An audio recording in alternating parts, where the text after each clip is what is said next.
ও নমো নাৰায়ণায় নম। বন্ধুসকল, আজি পুনৰ এটা বিষয় লৈ আপোনালোকৰ ওচৰত আহিছোঁ। আপোনালোকে জানেনে ত্ৰিদেৱৰ অন্যতম ভগৱান বিষ্ণু, অৰ্থাৎ ব্ৰহ্মা বিষ্ণু মহেশ্বৰ অন্যতম ভগৱান বিষ্ণুৰ অনেক নাম। তেখেতে না এই সৃষ্টিৰ ধৰ্ম ৰক্ষাৰ অৰ্থে, অধৰ্মক বধ কৰাৰ অৰ্থে, ধৰ্ম ৰক্ষাৰ অৰ্থে তেখেতে যুগে যুগে অৱতাৰ ধৰে।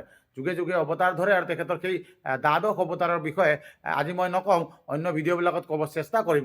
তেখেতৰ অন্য এটা নাম নাৰায়ণ, অৰ্থাৎ নাৰায়ণ নামটো তেখেতৰ বহুত বিখ্যাত। জানেনে নাৰদে নাৰায়ণ নাৰায়ণ বুলি কৈ যে গোটেই সৃষ্টিত গাই নাৰায়ণ নামটো অৰ্থাৎ কেনেকৈ হ'ল জানেনে? নাৰায়ণ নামৰ অৰ্থ কি? নাৰ মানে সংস্কৃতত নাৰ শব্দৰ অৰ্থ হ'ল পানী, আয়ন মানে হ'ল ঘৰ, আয়ন মানে ঘৰ, নাৰ শব্দৰ অৰ্থ হৈছে পানী, অৰ্থাৎ পানীৰ ঘৰ, অৰ্থাৎ যিজন দেৱতা পানীৰ ঘৰত থাকে তেওঁৱেই নাৰায়ণ। বুজি পালেনে? নাৰায়ণ নামটো কেনেকৈ হ'ল?